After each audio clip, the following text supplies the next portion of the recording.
ontem que eu fui perceber. Seu capítulo é qual, Luma? Que número? 8. Vamos começar. Muito bem, já estamos no ar e aqui com mais uma edição do programa, aliás, do podcast, não é isso, Leandro? Isso, podcast. Humanos Literários. Gente, a gente tem 3 é anos tudo aí de programa Humanos também, Literários. né? É um programa, né? Aliás, Tudo valendo. é um dos melhores programas que a gente pode assistir, pode participar, porque sempre a gente está trazendo aqui alguém, um convidado ligado de alguma forma ao universo da escrita, da literatura, da leitura, desde organizadores de obra, né, Leandro? Escritores, leitores. Leitores. Gente, é maravilhoso, é maravilhoso. Cantores. Cantores Tivemos também. cantores aliás, também. Já trouxemos aqui cantores, maestros, porque todos têm a ver com o mundo da escrita. A gente tem discutido, né, Leandro? Música e escrita tem aí uma relação milenar. Acho que tudo tem, né, Jair? Verdade. Leandro, eu quero começar fazendo uma pergunta para você. Qual que é a sua expectativa de vida? Você acha que é possível ter atividades que aumentam a expectativa de vida do indivíduo? Com certeza. Bom, eu já tenho, você sabe, né, que eu falo que a minha expectativa de vida, gente, é até os 98 anos de idade. Eu já até planejei como é que eu vou morrer com 98 anos de idade. E aí? Vai ser maravilhoso. Vou estar deitado numa cama, bem velhinho, cabeça branquinha, cheio de neto, bisneto, tataraneto, e ainda vou dar trabalho para eles, porque eu vou fazer gracinha na hora da morte. Olha, eu tenho a avó de um amigo que, após assistir um jogo do Brasil, ela deu uma gargalhada e morreu. Eu quero morrer assim. Olha aí. Leandro, você sabe o que é interessante? Você tocou num assunto muito bacana. No Brasil já tem curso de tanatologia, mas nos Estados Unidos é muito mais tradicional. É um curso onde você aprende, Leandro, tudo sobre a morte e aprende inclusive a morrer. A diplomação deste curso é a escolha da forma como você quer morrer, o caixão, se é uma urna ou você vai ser cremado, a roupa, tudo. Porque muitas pessoas têm medo de falar a palavra morte, como se não fosse morrer, como se a morte não fosse um processo natural, a finitude não fosse um processo da própria vida do ser humano e necessário, inclusive, né, até para que haja perpetuação da espécie. Então é interessante isso. Olha né? que interessante, né? Aprender a morrer. Emmanuel, né, o mentor de Chico, já ensinou ele, lembra? Fala, Chico, como é que se fala? Calha a boca e morra com educação, né? Morrer com educação é se preparar. Se preparar, interessante. Ou seja, tudo é questão de educação. Mas eu quero compartilhar com você, Leandro, sobre a expectativa de vida, um estudo realizado durante 12 anos pela Universidade de Yale, nos Estados Unidos. Esse estudo mostrou que quem lê um livro, aliás, 30 minutos por dia, vive em média 23 meses a mais. Esse estudo foi feito comparando as pessoas que não leem. Então, olha que interessante, Leandro. 30 minutos por dia. Imagina você dedicar mais do que isso. Imagine você ler vários livros por mês. Claro que não é tão reducionista, não é só o fato de ler, mas cuidar de uma forma geral, como o tema que vamos falar hoje, que é sobre saúde. Exatamente. Mas a leitura é, sim, um grande contribuinte, um fator, assim, que contribui muito para a saúde mental. Então, Leandro, está comprovado. Ler, além de expandir a consciência, além de fazer a pessoa se tornar menos preconceituosa, aceitar mais a diversidade, entender mais os contextos do outro, contribui para que ele aumente a expectativa de vida. Olha que interessante. Muito bom, Jair. E nós vamos, Leandro, falar, nossa convidada que está aqui hoje, mas já, eu vou só falar um pouquinho, eu sei que você tem informações para passar. Não, depois você pode falar e eu quero que você apresente a nossa convidada. Porque ela vai falar sobre essa coisa que prolonga mais ainda também a expectativa de vida, que é a saúde. Nós vamos conversar hoje com a jornalista, hoje também já escritora, já autora, Lucilene Amaral, mas mais conhecida como Luma Amaral, também professora Luma Amaral. Luma, boa tarde. Boa tarde, que bom estar aqui com assim, Luma, é boa tarde, boa noite, bom dia, né, Leandro? Gente, ele fala isso todo o programa. Toda hora que assistir. Ô, Luma, seja bem-vinda. Então, boa tarde, boa noite, bom dia. E bom tudo, e ótimo. Né? Que seja bom em qualquer momento. Boa semana, bom mês.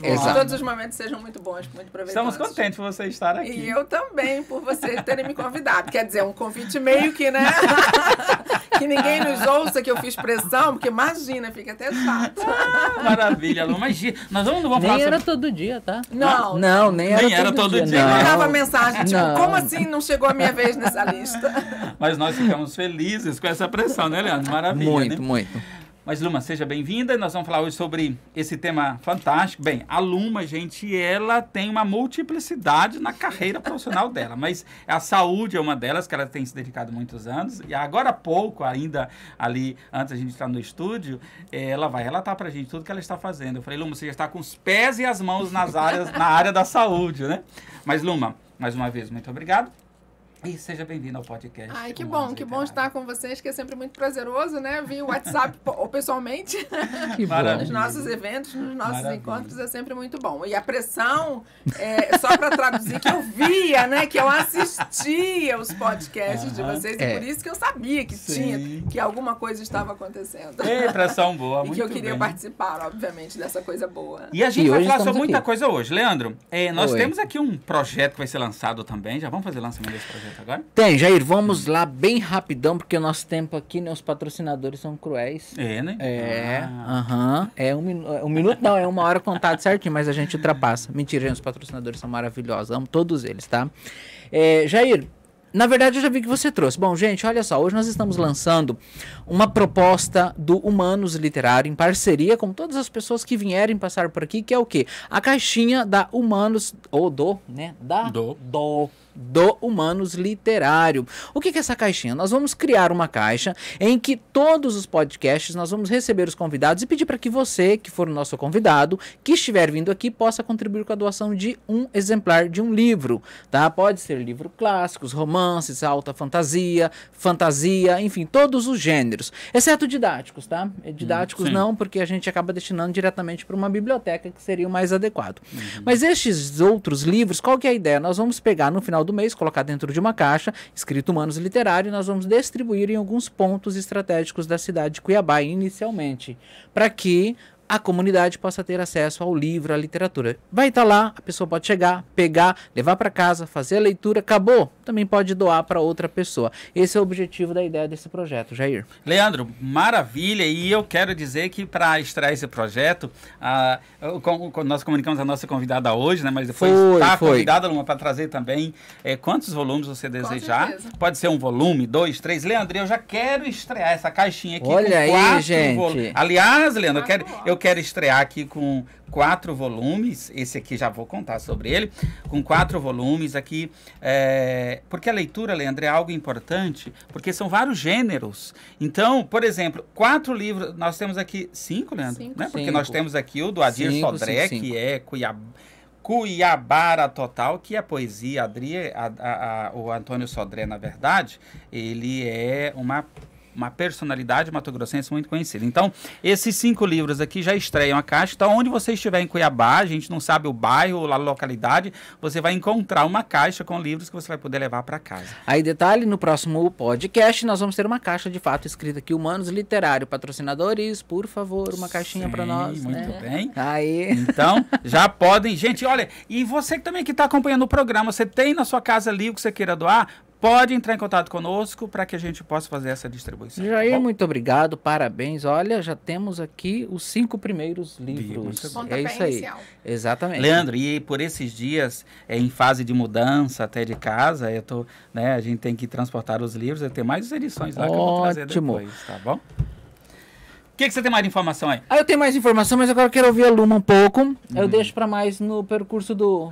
Então podcast. bom. Luma, o seu currículo está aqui, mas o Leandro já disse que a gente só tem 1 hora aqui contado. Então, vai dar mais do que isso. Eu vou deixar que você diga pra gente quem é a Luma Amaral. Gente, eu acho que isso tá virando um estigma meu, né? Porque ninguém consegue me apresentar. Eu fico até constrangida, porque não é de propósito. Muito Esses bom. dias alguém me perguntou, eu não sei como eu te apresento, né? Então, eu sempre digo o seguinte, se quer uma titulação, né, coloca professora, que é realmente a minha primeira formação, né? Que eu fui professora Bacana. aos 14 anos, eu já estava formada como professora. E que missão, hein, Luma? Pois é uma missão que na verdade, é a minha vida, né? Literalmente é a minha vida, porque eu tenho essa leitura, essa percepção da profissão fora do quadrado, né? Porque se a gente for olhar lá para Sócrates, para Platão e tudo mais, né, que foram os nossos grandes mestres, eles não precisaram de sala de aula para ter discípulos, terem alunos, né? Então, eu acho que o fato de eu não estar dentro de uma academia, de um espaço acadêmico, isso não me inviabiliza de estar trocando, porque para mim o professor está sempre na troca, né? A gente está sempre interagindo, sempre aprendendo com os nossos amigos, com os nossos pares, enfim, ou que não sejam nossos pares, mas a gente está em eterno aprendizado. E sempre você também contribui, né? Então, assim, todos nós temos sempre alguma contribuição para dar. Então, seria pilhéria me dizer, não, eu só sugo do outro. Não, eu também contribuo, né? E acho que todos nós nesse processo. E aí, na verdade, eu acho que professora é a titulação que mais me traduz, né? Porque é um exercício pleno, full time, independente do local, independente de eu estar fazendo outras coisas, porque eu vejo que a informação, o conhecimento, que é de fato, que realmente empodera, essa palavra que está tão na moda, mas ela é o que realmente nos liberta, o que nos coloca realmente num outro patamar de vida. Sim. Então, eu não entendo que você esteja desenvolvendo qualquer atividade profissional, remunerada ou não, que ela não tenha a troca, a interação, né, enquanto base para que a pessoa possa entender, né, compreender e discutir com você no mesmo nível, né? Sim. Porque senão fica uma coisa muito do tipo, eu sou detentora do conhecimento e aparto os demais. Sim. E nunca é assim, né? Eu acho que a profissão de professor, e você, Donato, sabe disso muito bem, Leandro também, porque todos nós, de alguma forma, né, você conhecia na academia. Então, assim, a gente sabe que o professor, eu acho que é o profissional mais generoso que existe. Porque quando você doa conhecimento, né, aquilo que você levou anos para adquirir, para aprender, e eu não falo só do conhecimento acadêmico, mas do conhecimento de vida, da sua vivência, daquilo que você até, às vezes, levou aí umas porradas da vida para poder aprender, digerir e passar isso para uma outra pessoa de uma forma mais leve, mais amena. Eu acho que isso também é muito gratificante. Então, eu agradeço muito essa minha primeira formação, que foi ela que ela ainda hoje vai me dar sempre uma base para eu conviver melhor com os meus pares, né? E essa é uma troca em que se resulta sempre, esse compartilhar, né, do professor, se resulta sempre em mais aprendizado, né, Luma? O quanto a gente aprende a cada dia, sabe? Então, assim, até a palavra aluno, nunca gostei muito, porque aluno quer dizer sem luz, né? Se vem lá do latim, e a gente lida com pessoas que têm luz. Muita. Sim. Então, a gente aprende muito, é uma troca muito bacana, excelente. E a sua primeira formação, Luma, em que você se tornou professora, qual foi? Eu sei que hoje você tem mais 2 formações, aí já você conta pra gente, mas sua primeira formação foi qual? Na área de comunicação social? Na área de comunicação. Não, foi letras. Eu continuei sendo professora. Eu saí do magistério, que na época que eu me formei, chamava-se formação de professores, que não tinha mais o curso normal, né? Sim. Eu sou carioca e antes tinha o curso normal. Aí mudaram a nomenclatura, que passou a ser a mesma coisa, só que com o nome de formação de professores. Então, não fui normalista, fui, né, no ensino médio foi formação de professores porque era técnico. E aí, dali, eu já saí para letras, pelo óbvio, eu era desde sempre inserida naquele universo da literatura, né, fui criada lendo muito, graças a Deus por isso, e achei uma ordem natural, né, fazer letras e literatura, inclusive. Então, achei uma ordem natural.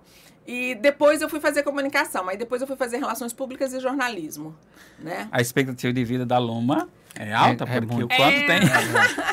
Não vou ter Alzheimer, pelo menos. Você sabia que as profissões de professor e ator são as que têm menor incidência de Alzheimer? Justamente porque a gente lida com esse desafio do cérebro o tempo todo que as leituras nos proporcionam, né?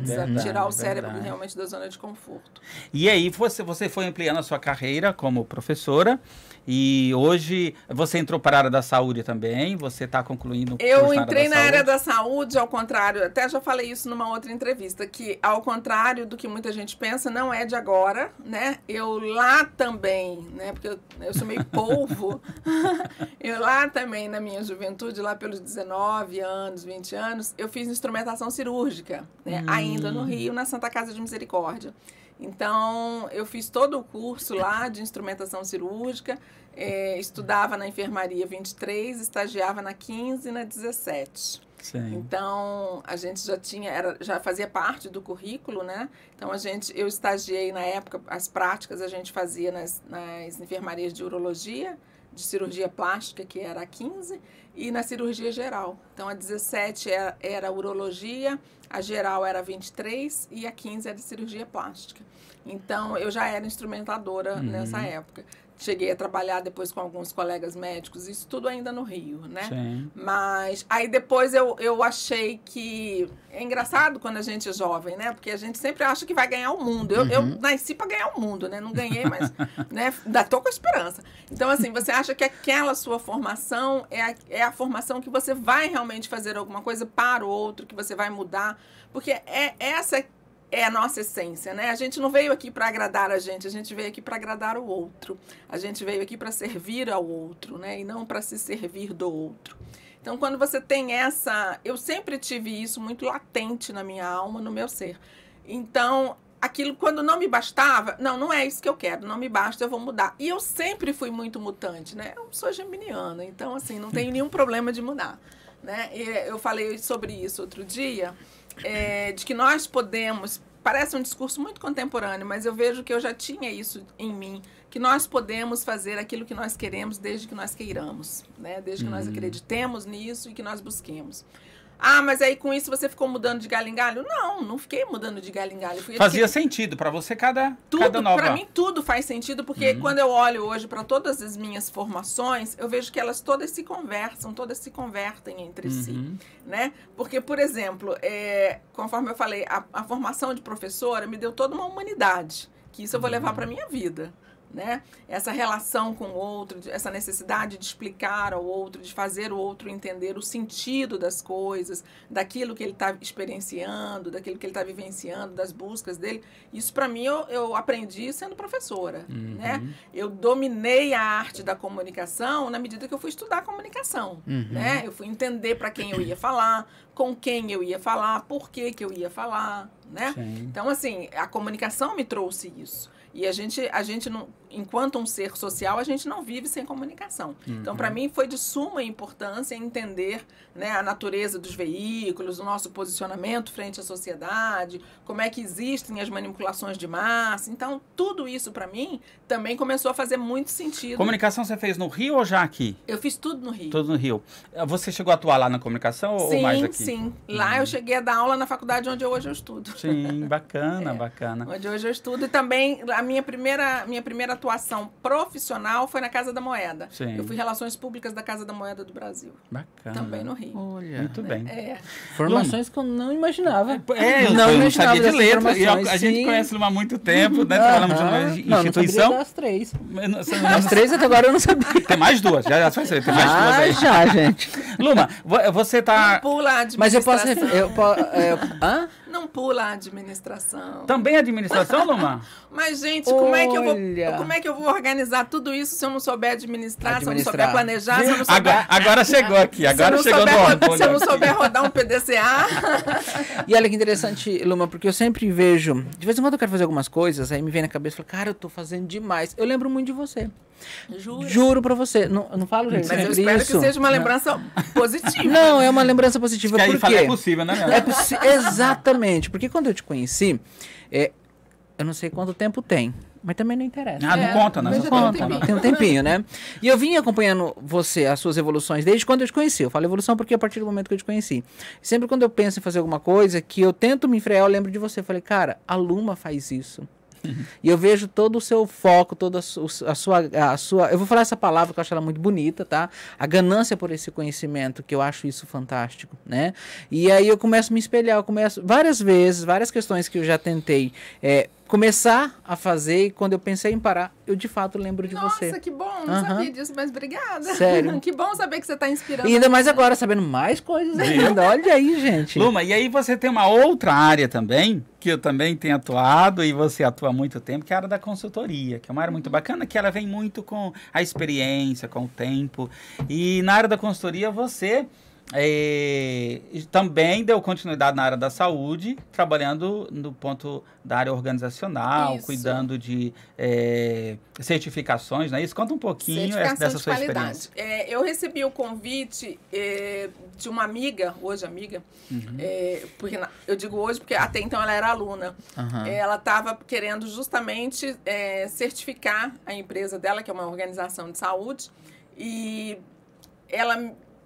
Tipo assim, eu não tô achando aqui no mercado alguém que está trabalhando com isso para pegar a minha empresa do zero e transformar, né, para certificar. Então, eu já tinha trabalhado com qualidade, né, com gestão da qualidade, isso nos anos 90, logo que a qualidade chegou no Brasil. Eu sou meio que pioneira em algumas coisas, né? Mas é porque logo quando eu cheguei aqui, eu cheguei em 92 e 93, no segundo semestre de 93, eu trabalhei na Brahma. Então, a Brahma, eu era analista de treinamento, trabalhava com todo o setor de educação, né? Justamente porque a Brahma estava trazendo a qualidade total para o Brasil, implantando qualidade total. Então, ela precisava realmente de toda essa área de educação e treinamento para poder trabalhar com as pessoas, né? Multiplicar ali as informações. Então, na ocasião, eu fui para a Brahma e lá eu fui inserida no universo todo, né, da qualidade total no Brasil, que estava uma coisa muito recém-chegada, porque foi... quando eu vim para cá, tinha pouco tempo que o Collor tinha sido cassado, né? Tinha sofrido impeachment, mas na eleição do Collor ele falava muito na questão de que os nossos carros eram carroça, que precisava, né, abrir as nossas indústrias e tudo mais. Então, você olhar para o universo, né, europeu, americano, onde a qualidade já imperava, então tudo isso veio, toda a minha base de qualidade total veio realmente através da Brahma. E aí ali eu fui, enquanto analista de treinamento, né, eu fui treinada e treinava, né, novamente a troca. Então, assim, a gente tinha os professores, Falcone, a gente, que era um consultor da Brahma na época, era nosso instrutor. Então, assim, fui muito para São Paulo fazer curso, fazer treinamento pela própria Brahma, né, que na época chamava Brahma, não era Ambev até então. E me habilitei, né? Gabaritado, acho que a gente nunca é 100%. E me habilitei, né? Justamente porque eu precisava fazer a replicação das informações dentro da Brahma aqui. Então, essa foi a minha primeira imersão no mundo da qualidade total.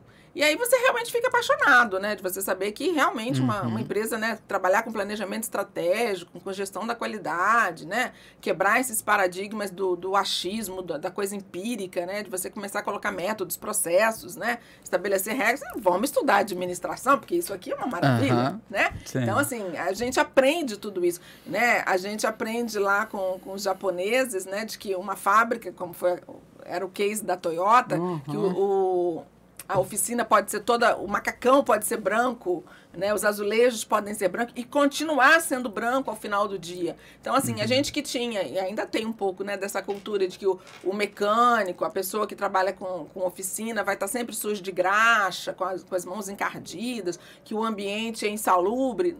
Tudo isso é desmistificado quando você trabalha com qualidade total. Então, assim, para mim foi muito interessante. Aí, no convite dela, né, eu falei, bom, para mim, então, não tem problema nenhum. Embora fosse um outro tipo de certificação, né, não tem problema nenhum, porque a qualidade é a mesma, você só implementa as regras, né, o padrão que você vai estabelecer. Então, na época, era a certificação da ONA, né, a Organização Nacional de Acreditação, que é uma certificação específica para a área da saúde, inclusive com níveis 1, 2 e 3, que é de acordo com os padrões e tal, porque eles têm ali um manual. Então, ingressei, né, na empresa dela, fui fazer uma pós em gestão da qualidade, né, especificamente voltada para a área de saúde, para o ambiente de saúde, e fui fazer outros cursos, inclusive dentro da área da qualidade, com foco na saúde, inclusive a certificação da ONA, né, que também me habilitou para ser, obviamente, uma avaliadora. Né? O avaliador é aquele que chega no ambiente, faz todo o levantamento, vê tudo que precisa ser adaptado ali naquele espaço, né? E estabelece ali quais são as regras, o que vai ter que alterar e tudo mais. Então, a gente, com 1 ano e meio, mais ou menos, porque a gente passou por um processo, inclusive, de obra, de reforma estrutural no espaço, do zero até a certificação. Então, assim, foi uma vitória para mim, uma conquista para mim, não minha, obviamente, porque a gente trabalha sempre em equipe, mas enquanto desafio, porque é aquela história, né? O bonde, né, o ônibus, enfim, vai para onde o condutor leva, né, para o sucesso ou para o fracasso. Então, se a tua equipe, né, a gente que trabalha com equipe, se a tua equipe tá junto com você e você conduz legal, você vai para o sucesso. Se você conduz mal, você vai para o fracasso. Então, quando a gente chega no sucesso, você diz, nossa, eu entendi que o que eu tinha feito até então com aquelas pessoas, com a ajuda, né, com a colaboração impecável daquelas pessoas, nos levou realmente ao sucesso em um espaço de tempo curtíssimo. Bacana. E a gente tá falando tudo isso, Leandro, pra gente poder falar como é que a Luma chegou à organização deste livro aqui. Mas antes tem um outro curso que ela já tá se vai mandando que vem. Você sabe qual que é? Qual que é, Loma? Sei, mas eu esqueci. É na área da saúde. Peraí, biomedicina? Biomedicina. Biomedicina, isso. Mas tem um outro que ela vai começar ano que vem. Ah, isso eu já não sabia não, gente. Qual? É porque isso é novidade. A biomedicina foi uma demanda minha, né? Porque conforme eu venho trabalhando na área de saúde, aí fiz administração hospitalar e tudo mais. E aí, como eu venho trabalhando na área de saúde, só pela área de humanas, eu falei, gente, agora acho que está na hora de eu me graduar em alguma coisa na área de saúde. Aí fui, né, fazer uma pesquisa, escolher quais as áreas ali que seriam mais interessantes dentro da minha realidade para que eu pudesse ter uma titulação na área da saúde. E a biomedicina, ela foi muito compatível com toda essa história que eu vinha tendo, né, dentro desses ambientes de saúde, outros colegas que também já eram biomédicos. E a biomedicina, querendo ou não, ela é uma carreira bastante recente no Brasil, né? Ela remonta da década de 70, então, assim, isso para uma carreira é nada, né? Se você comparar com um advogado que vem lá do Império, né, médico e tal.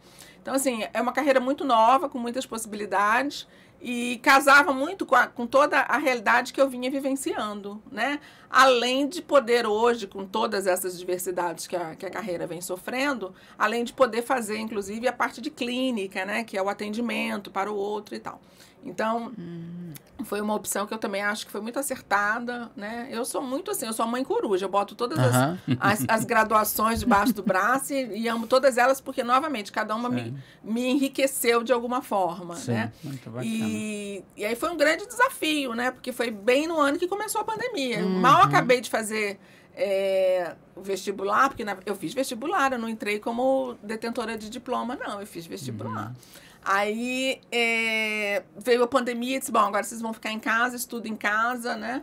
E foi uma experiência também para mim muito interessante, porque eu me adaptei muito, acho interessantíssimo esse estudo remoto, que para quem tem disciplina, para quem tem foco, consegue realmente levar, né? Então, acho que assim, a gente não perde nada, muito pelo contrário, eu acho que a gente estuda até muito mais, porque a gente tem uma demanda muito maior de informação, né? Porque tá E tudo é bom essa online. capacidade de se adaptar ao contexto, né, Loma? Sim, muito bacana. sim. E é um grande desafio, né? Aí o cérebro realmente ele exerce toda a neuroplasticidade que ele tem e diz assim, mas espera aí, você vem da área de humanas, agora você está estudando bioquímica, né? Falando de átomo, de células, né? Entendendo que você tem um monte de elétrons no corpo, né? Espera aí, deixa eu me remoldar aqui para poder... E aí, a gente tá falando só das graduações. Não vou falar das pós, que não dá tempo. Ela tem várias pós. E das formações que ela tem. Ó. Eu tô até aqui, se ela começar a falar das pós, E das formações que ela tem, que você trabalha com práticas integrativas, né? Trabalho com práticas integrativas. Eu não gosto de falar, porque eu acho que isso não é uma questão de orgulho, de exibicionismo, nada disso. Mas eu digo o seguinte, eu tenho duas grandes paixões na minha vida. Estudar e trabalhar. Então, eu me dedico muito, muito, muito a essas duas grandes paixões. Inclusive, não ter filhos foi uma opção desde sempre na minha vida, porque eu tinha essas duas paixões debaixo do braço e não queria abrir mão delas e não tenho nenhum arrependimento, sabe? Mas agora, quantas crias você teve? Não é verdade? Você não teve filhos? Não, Quantas crias pois você de teve, filhos, né? de gestão, Sim, de parir, não tive. Justamente por isso. Você gelou ela agora. Não, porque assim, porque assim, na verdade, e aí são, obviamente, leituras de vida, né, de cada um, né, todo mundo, né, graças a Deus que todo mundo tem filho, porque senão eu não estaria aqui, ainda bem que a minha mãe quis ter filho. Sim. Então, assim, embora eu tenha duas tias, né, um tio, uma tia que não tem filhos, também fizeram a opção, então, assim, eu não sou a única na família, né, já tem uns louquinhos lá atrás também. Então, assim, eu vejo que eu posso ser tão contribuição para tantas pessoas que eu me entenderia como reducionista criando uma ou duas, me dando só e tão somente a uma ou duas. Sim. Então, o fato de eu não ter filhos me possibilita atender tantas pessoas pela minha disponibilidade, pela minha falta de horário rígido, por eu poder me locomover entre vários aspectos com mais facilidade. Então, assim, eu atendo muitas pessoas, eu me coloco à disposição de muitas pessoas, e eu faço esse paralelo porque hoje eu tenho amigas que são mães ou são avós, que muitas das vezes elas não podem se oportunizar a algumas experiências porque elas são retidas pela família. O que eu acho, né, que são as escolhas. Sim. Mas aí o que eu percebo é o seguinte, você às vezes tem tanto para oferecer, mas só uma pessoa recebe, só 2 pessoas recebem, só aquele clã recebe, né? E quando eu estou dentro de uma sala de aula com 80, 90 alunos, né, que aí você acaba de dar aula, você sabe disso muito bem, aí fica aquele círculo em volta de você, né, perto da mesa do professor e tudo mais, aí você vê que aquilo tudo assim, tipo, né, quando você passa dos 50, né, aí você diz assim, nossa, parece tudo com idade de ser filho e todo mundo querendo beber um pouquinho. Né? Ah, e é maravilhoso não que é? você atende todos aqueles filhos, vai pra casa, não tem que dar uma madeira pra ninguém, vai dormir. Não tem que pagar conta, não tem que emprestar cartão de crédito, os boletos não chegam na minha casa, entendeu? É verdade. E tá tudo certo. Tá Fábio, tudo. alguém tem que ter filho, isso é estigma social. Achei curiosa essa ideia, viu? É? É, Karina que não pode me ouvir. Mas tudo bem. Mas cada um tem um roteiro, o seu talvez não seja o mesmo, viu? Pois é. Mas, Leandro, a gente fala de Oi. tudo isso porque a Luma reuniu um time de profissionais da área da saúde e produziu esta obra fantástica. Olha só o nome, Saúde sob Múltiplos Olhares. Luma, eu quero que você fale sobre esse livro, porque o que mais nos chama a atenção nele é que aqui não é um time de profissionais para falar só sobre algo que é muito importante na saúde, que é o cuidado, a acolhida, mas é muito mais ampla a temática abordada quando se fala de saúde. Por isso que o subtítulo é Sob Múltiplos Olhares, né? Como é que foi, Luma, organizar esta obra, convidar essas pessoas e o que motivou você a produzir esta obra? Então, na verdade, eu recebi um convite de um amigo meu que falou assim pra mim, Luma, tô pensando em... Né? Quem será? Quem será, Jair Donato, que me convidou? Aí me lançou um desafio e com prazo, né, com meta, e a administradora falou, como assim, prazo, meta? Eu tenho que, Gostei da parte do prazo e meta. Esses administradores, Você tem 5 minutos. Pois é. Prazo Já? e meta. Quase isso já. Nossa. Sim. Não, brincadeira, Aí temos mais um tempinho. Eu recebi, né, no primeiro momento, eu falei, meu Deus, né? E aí, como é que a gente vai fazer? Como é que a gente vai pensar nisso? E como eu estou, né, essa é a minha segunda obra genuína da saúde, não teria como fazer diferente, né, o meu olhar. Sim. Porque, como vocês já viram e a gente falou aqui, eu tenho esse olhar que ele é multifacetado. Então, eu não consigo ter um olhar obtuso para determinadas coisas, né? Eu acho que a gente precisa realmente ter essa amplitude, essa diversidade no olhar, porque senão a gente fica dentro de uma caixa, né? A gente não faz aí o que a gente falou aqui da neuroplasticidade do cérebro, de dar para ele toda essa possibilidade de desafios. Então, quando eu pensei na obra de trazer outros profissionais, porque tudo que a gente tem na área de saúde, né, são compêndios de saúde, né, anatomia, fisiologia, né, tudo aquilo que é voltado especificamente para o corpo humano, quer seja no cuidado, né, da assistência e tal, ou da própria pesquisa. Então, a minha intenção foi dizer assim, olha, a saúde é muito mais do que um leito. A saúde é muito mais do que um consultório. Tem quem faça, porque como eu venho da qualidade na saúde, eu sei do valor que são as pessoas, né, que atuam, por exemplo, na higienização. Né? Eles são imprescindíveis, cruciais para o processo da saúde. Né? Não tem como eu ter saúde, né? um ambiente de saúde, se eu não tenho toda a parte da gestão, desde a recepção, né? Da acolhida tanto do paciente quanto dos parentes, das pessoas que estão ao redor. Né? E aí eu falo novamente da hotelaria, que é uma das outras temáticas que a gente tem dentro do livro, da hospitalidade, né? Que é essa recepção e tudo mais. Então, eu que venho atuando na saúde e até sob o ponto de vista da qualidade, a gente entende que hoje o ambiente ele é muito amplo, né? A gente tem que sair um pouco dessa coisa da caixinha do médico e o paciente só e tão somente. Envolve gestão, segurança, uma série de fatores. Só quando você falando sobre essas questões, é uma coisa que aconteceu comigo e depois eu fui alertado por um amigo advogado e eu não sabia dessa informação. Quando porque eu tô vendo aqui, eu sei que tem uma profissional advogada aqui também, né? 2. No livro, né? Que fala também sobre, acho que direito médico, né? Direito da saúde. Exato. Bem interessante o capítulo delas, eu li também. Mas aconteceu uma vez comigo de eu ser atendido por uma especialista numa área específica e eu fui muito maltratado. Fui muito mal atendido, na verdade. Eu saí enfurecido de lá e muito chateado. E paguei caro na consulta. Para depois eu descobrir por esse advogado que ele falou que eu tinha o direito de receber a consulta de volta. Porque eu fui... não é um produto, mas é um serviço que foi prestado de má qualidade. Olha que interessante. Então, acho que falta também esse conhecimento nessa forma de gestão, porque a gente está falando de gestão. Quantas pessoas vão nos médicos hoje, nos hospitais, clínicas ou qualquer outro profissional, é mal atendido, é mal recepcionado, não que você vai ali para, como é que fala, para ser bajulado. Você já não está bem, você já está doente. O médico é um prestador de serviço. É um prestador de serviço, né? E realmente o quanto falta essa informação da gestão nessa área e para as pessoas também saberem que existe, né? E do próprio médico, né? Porque se ele tivesse um feedback, né? Se ele tivesse alguém que fizesse um pós-consulta, porque a gente chama em administração de pós-atendimento, pós-venda, enfim... se ele tivesse alguém que faz alguma coisa pós-consulta para saber, para medir esse grau de satisfação e até para poder corrigir dentro do seu processo, né? E novamente não errar, né? Vai e não erra mais, né? Então, assim, é importante isso. Eu tanto tiro o desconforto daquele que foi mal atendido, quanto eu corrijo a possibilidade de incorrer nesse novo processo, nesse novo erro, né? Porque também, assim, dentro da saúde, né, e no serviço, acho que de uma maneira geral, mas na saúde ainda mais, é uma questão muito sutil, né? Você entender quando você está sendo bem ou mal atendido, né? Os critérios são muito subjetivos. Então, de percepção, porque normalmente você vai no médico como? Porque alguém te indicou, ou porque você abriu lá o plano de saúde, ele está na lista, mais perto da sua casa, o horário te atende melhor, tinha vaga mais para onde, né, mais perto da data que você pretende, enfim. Então, os critérios para se estabelecer essa relação são realmente muito básicos, né? Você não vai realmente, não, mas espera aí, onde esse médico se formou? Qual o estudo que ele tem? Qual o curso que ele fez? Quanto tempo ele tem de formação militando nessa área para ter domínio do conhecimento? Quais os outros cursos que ele fez para interagir? Porque a gente no Brasil tem uma máxima de que você bastou fazer medicina, pronto, não precisa fazer mais nada. Né?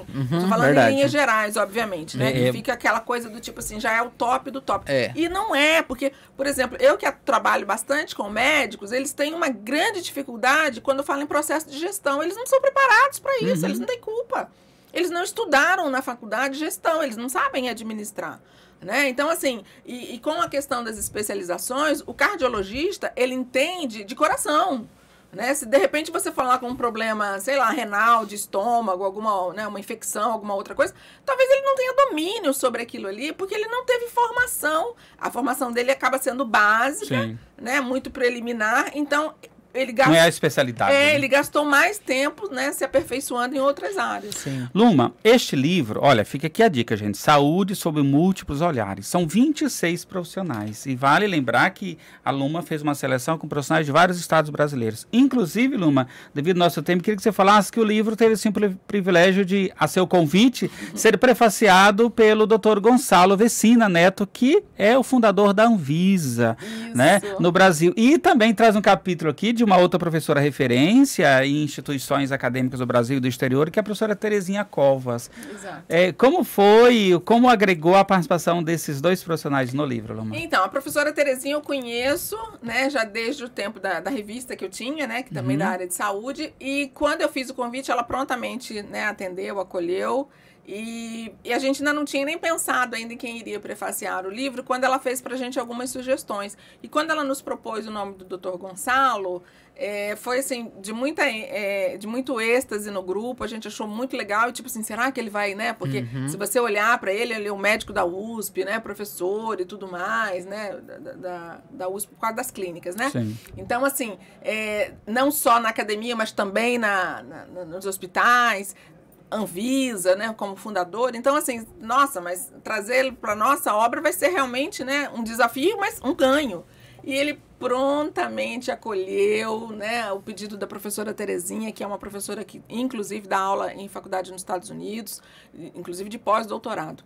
E ele se colocou completamente à disposição para interagir com a gente, para poder contribuir, né, se colocando realmente, assim, totalmente à vontade, né? Então não foi uma coisa forçada do tipo, eu vou aceitar, mas eu não queria. Não, sabe? Foi de muita acolhida. Então, e o livro foi lançado em São Paulo, no evento da área da saúde também, né? Foi lançado em São Paulo e depois nós fizemos o lançamento aqui. Em São Paulo, infelizmente, não pudemos estar todos, mas estávamos em 6, acho que fomos 6 lá. E foi um evento que realmente é bastante grande, né? A Feira Hospitalar, então deixou a gente, assim, num stand, né? Da federação, lá do pessoal da administração. Então, fizemos uma tarde de autógrafo, bastante gente. Foi muito emocionante, né? Maravilha. E aqui tá a obra. E Luma, qual foi o maior desafio de ser organizadora? Eu acho que não foi desafio, não. Eu acho que foi um aprendizado. Porque, novamente, eu pude botar em prática tudo que eu já vinha aprendendo, né? Você mexer com tantas pessoas diferentes, com temáticas diferentes, para que todas obedecessem, aspas aí, essa palavra, mas tinha um cronograma a ser estabelecido, critérios, padrões, né? Porque é uma obra fechada. Então, assim, tem toda uma metodologia de trabalho que precisa ser seguida, né? E você... Algumas pessoas não tinham ainda tido a oportunidade de escrever, de contribuir para uma obra com esse perfil. Então, assim, é você ter realmente a habilidade de lidar com os diferentes, com os pares, fazer com que as pessoas entendam realmente que essa diversidade existe, ela é necessária e ela é salutar, né? E que precisa realmente obedecer os prazos, os critérios, se encaixar. As pessoas pegavam para escrever e voltavam com 10 capítulos. Peraí, você só tem um capítulo. Né? Vamos escrever menos, vamos enxugar, mas tudo é importante. A gente sabe que quando a gente está escrevendo, tudo é muito importante, né? Mas precisa também aprender a compactar. Então, eu acho que o grande desafio nisso tudo foi o meu desafio, né? De poder conduzir, né? Caminhar com essas pessoas novamente juntas, de forma harmônica, e mantemos o grupo ativo até hoje. Né? E você acertou na proposta do desafio para a Luma, porque foi competente, né? Com certeza. Cumpri prazo, né? E bati na trave. Meu Deus, meu medo era, como boa administradora, meu medo era não cumprir o prazo. E tem toda uma relação muito gostosa, porque, por exemplo, você foi organizadora da obra e você continua atuando nessa obra até hoje, diferentemente que acontece de algumas outras profissionais ou profissionais que são organizadores que acabam não prosseguindo, né? E você realmente tem aquela atitude, tem aquele trabalho, né, de realmente divulgar a obra, de levar o maior número possível de pessoas para que possam ter acesso. Promovendo a obra, continua promovendo. E tem uma coisa interessante, que você passou por isso, que nós passamos lá na Humanos Editora, que você pode tocar, eu acredito que em qualquer profissão da criatura humana. Você pode até falar mal, mas até hoje eu percebi em 10 anos que o que você não consegue, que você tem que ter uma boa desenvoltura, é para quando a criatura humana vai escrever alguma coisa. Você já reparou que parece que é intocável? Você não pode criticar, você não pode fazer apontamentos, que é como se você estivesse ofendendo essa pessoa. Por isso que eu te perguntei do desafio, porque de todos os livros que a gente passa sobre o processo de organização, ou individual, ou mesmo de coautoria, a gente na própria editora sente isso. Então, assim, você pega um capítulo, você passa por uma profissional da editora que é especializada naquela área, e quando ela começa a fazer os apontamentos, a gente começa, né, Jair, a bater de frente muito com a questão do ego. Não, mas é assim que eu escrevi, tem que ser assim. E a gente tenta mostrar, gente, peraí, ninguém está desfazendo o seu trabalho, está deixando ele... Tudo pode ser lapidado, exatamente, né? Mais lapidado, né? Para que, por exemplo, é diferente, você que também fez jornalismo, comunicação, são linguagens diferentes. Sim. E você precisa também, em determinado livro, pensar no que o leitor vai ler. E aí você precisa mudar. Mas é uma lição, já eu acho que 10 anos vivendo isso, e cada vez você depara com um escritor que traz alguma coisa nova, mas no final das contas é uma relação de amor e ódio, tá? Tô falando a verdade. Eu, quanto editor, em 8 anos eu odiei muito escritor, mas no final eu amei. E teve uma escritora específica, ela falou, Leandro, em 4 meses eu passei te odiando. No dia do lançamento eu te amei. Porque realmente é amor e ódio, né? É até gostoso, porque olha o trabalho maravilhoso que sai. E aí não teve filho, mas olha que cria. E é uma cria em que eterniza o pensamento, a contribuição de todos que estão aqui. Um assunto importante é que, assim, você vê que a gente tem aí 13 temas diferentes, e foi o maior desafio foi eu ter que entender sobre cada um dos temas para poder interagir com cada um dos autores.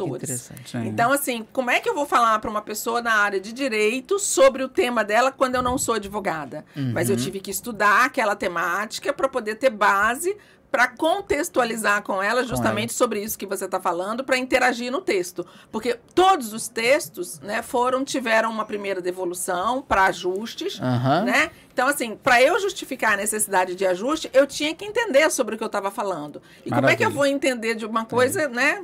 Então, olha, fica uma boa dica aí para quem vai ser organizador de obra, né? O quanto é desafiante. Leandro, só diz aonde que a gente encontra, está disponível. Deixa eu pegar, eu quero pegar. Saúde sobre múltiplos olhares. Saúde sobre múltiplos olhares, gente, no site da humanoseditora.com.br, Humanos com a letra U. Ou você pode ir também pelo Instagram da Humanos Editora, e lá você tem as lojas que você dá acesso ao site. Compra, gente, é muito bom, tá? Não tô fazendo propaganda aqui, não, é muito bom, porque a gente fala, quando você vai falar de um livro, né? Você fala, ele é muito bom, ele é muito gostoso. Não, isso daqui tem qualidade, tem conteúdo, tem personalidade, e sobretudo, né? Exatamente. Fala sobre a saúde, sobre os múltiplos olhares. Exatamente. Informações que a gente precisa no dia a dia. Então, corre lá e pede o seu. Tem esse cunho educativo também, né? Porque também a gente pensou nisso, né? De instruir o leitor, capacitar o leitor a partir da leitura, né? Do conhecimento da obra, de que, assim, quando eu chegar num ambiente de saúde, né? Eu vou ter uma outra perspectiva, né? Para quando for me tratar, para quando eu estiver na UTI, para saber o que está limpo, o que pode ser uma futura infecção. Né? Gente, e sem dar spoiler, tá? Nem temos mais tempo para dar spoiler. Mas a Luma, além de organizadora, é autora do capítulo 8, que fala sobre qual tema, Leandro? Longevidade saudável. A gente abriu o programa falando sobre expectativa de vida. E nem precisou falar muito, porque tudo que ela apresentou pra gente, isso dá longevidade pra gente, tá bom? Pra vida nossa a gente colocar em prática. Agora, Luma, nosso tempo, já falaram que a gente tem 5 minutos. A gente já esgotou. Já esgotou. Meu Deus. Apertem mais um pouquinho, gente, nós já está concluindo. Qual que é a novidade para o ano que vem, 2023? Novidade para o ano que vem é que eu estava aqui falando com o nosso amigo Leandro e com o nosso amigo Jair Donato, que quando eu fiz a opção pelo curso de biomedicina, eu fiquei com um plano B. E aí aquele plano B ficou me incomodando e agora está na hora de colocar em prática. Eu, a partir do semestre que vem, eu sou acadêmica do curso de nutrição. Maravilha. Gente, parabéns, Luma. Que fantástico, gente. Que também conversa muito com todas as outras áreas, né? Ensinar as pessoas que tudo que entra faz mal, né? Sim. Não é assim, tipo, né, até água demais faz mal, gente. Vamos aprender. Olha, recente pesquisa já coloca em xeque que 2 litros de água por dia já não é mais saudável. Ô Luma, projetos para 2023, literários, o que temos aí? Olha, eu tô acabando de fazer uma pós, né, que é alimentação funcional para a saúde da mulher. E a partir do término dessa pós, eu pretendo fazer alguma coisa voltada para menopausa, né? Alguma literatura voltada realmente para a mulher nessa fase de menopausa e climatério. Então vamos aguardar aí, né? Muito bem. Já está anotado, agora só... E eu lembro que ela apresentou o projeto, é interessantíssimo. Vamos aguardar os novos editais que já vão abrir. Pra gente jogar esse. Vamos escrever. Vamos disseminar conhecimento. Pronto, Leandro? Não. Você tem sua mensagem final, Leandro? Eu queria ler só umas informaçõezinhas aqui, porque eu trouxe trouxe. Então você lê as informações truchadas aí aqui. A Luma faz as considerações finais em seguida. Tá, aí eu quero minha mensagem depois das considerações finais. Então, gente, olha, eu tenho uma indicação para você fazer para vocês, né? Já fizemos aqui sobre o Saúde sob múltiplos olhares, e eu tenho este romance Sonhos Vermelhos, do Daniel. É um romance habituado, esqueci. Entra lá no site, vocês vão ver Sonhos Vermelhos. Olha a estratégia, gente. Sem spoiler. Mas resumindo, é a história de escravos. Ok? Aconteceu na época da escravidão, em que a protagonista era filha, né, de um grande feudal da época, e que ela realmente revolucionou toda aquela época, toda a família, toda a sociedade, se transformando numa grande protagonista nessa história. A gente pode contar o nome dela? Pode. Fala aí, Jair. Você lembra? Tá aqui. Maria Quitéria. Gente, ó, lembrando que é Dan M, o autor, um autor fantástico, autor de vários livros, e este livro assim, está sensacional. A Maria Quitéria daqui? Não. Esta Maria Quitéria aqui, ela é da época da escravidão. A história é, assim, fascinante, né, Leandro? Que prende você desde o primeiro capítulo. E detalhe dessa história, Leandro, tem um cunho, assim, ele foi convidado para escrever essa história, né? Ele foi convidado porque ela tem um tchan espiritualista. né? Adoro. Então um médium recebeu a orientação desta obra, inclusive relatos e trechos da própria Maria Quitéria. E aí o Daniel, ele, né, Quase preparou uma psicografia. isso, ele preparou toda a obra. Ele todo o foi enredo. chamado para ir conversar com ela, não é espírito, não acreditava, não tinha, Aham. foi chamado, ela falou, é você que eu quero que escreva meu livro. E Isso. ela contou o livro, e aí ele deixou a obra pronta para Aí ser agora quem publicada. quiser saber Mas- tem que comprar. Isso, tem que tá comprar, aí. tem que comprar. Gente, o outro que eu quero deixar isso daqui é o Manicômio, da Paisagem Sem Conforto ao Paraíso, também no site da Humanos Editora. É um livro difícil para ler, tá? Ele tem um certo... Não é que é difícil, é um livro gostoso. Reflexivo, de ler. Leandro. Isso, reflexivo, mas quando eu falo difícil é porque realmente é um livro que mexe conosco. Porque olha só, ele começa falando o seguinte, ó. Qual a ideia que você tem sobre manicômio? Pode haver hospício maior do que viver preso a sentimentos autodestrutivos, expostos a constantes explosões emocionais, mutilados por raiva, medo, rancor e frustrações, entre outras questões, é abordado neste livro. Então, o nome Manicômio, da Paisagem Sem Conforto ao Paraíso, é porque é um livro que ele realmente ele vai desconstruir muitas questões íntimas nossas e no percurso da leitura ele vai reconstruir.